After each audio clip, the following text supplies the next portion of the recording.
येथून प्रचाराला आरंभ करणार आहेत।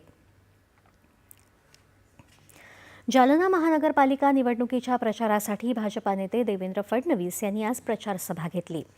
2014 नंतर पंतप्रधान नरेंद्र मोदी यांच्या नेतृत्वाखाली देशभरातल्या शहरांचा नियोजनबद्ध विकास सुरू केला आहे। त्यासाठी मोठ्या प्रमाणात निधी दिला जात आहे, असं मुख्यमंत्री देवेंद्र फडणवीस यावेळी म्हणाले। जालना शहरासाठी सरकारनं पाणीपुरवठा योजना मंजूर केली। अमृत योजनेअंतर्गत आता सौर ऊर्जा प्रकल्पालाही मंजुरी देण्यात आली असून त्यासाठी 100 कोटी रुपये निधी देण्यात आला आहे।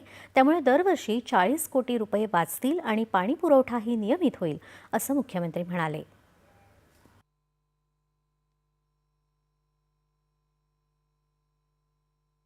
मोठ्या प्रमाणात पिण्याच्या पाण्याची योजना असेल आणि मग ही योजना कशी पुढे चालवायची असा प्रश्न होता।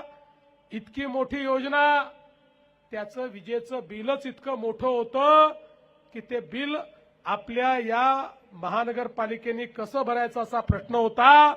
आणि म्हणून कैलाश भाऊंनी मगाशी सांगितलं, रावसाहेब आमच्याकडे आले, मी स्वतः ऊर्जा मंत्री होतो, माझ्याकडे खातं ठेवलं होतं।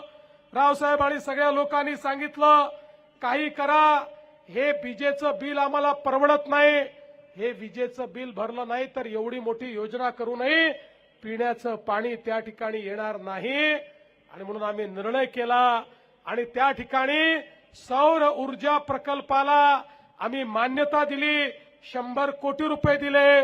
मला सांगताना आनंद वाटतो, आता दरवर्षी तुमचे 40 कोटी रुपये या ठिकाणी वाचणार आहेत आणि जालना शहराला पाणी पुरवठा हा नियमित त्या ठिकाणी होणार आहे।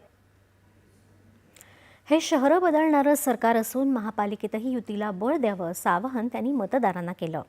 महायुती सत्तेत असेपर्यंत लाडकी बहीण योजना बंद होणार नाही असं सांगत लाडक्या बहिणींसाठी जालना शहरात उमेद मॉल मंजूर केला असल्याची माहिती फडणवीस यांनी दिली। जालना महानगरपालिकेची ही पहिलीच निवडणूक असून 60 जागांवर लढत होत आहे।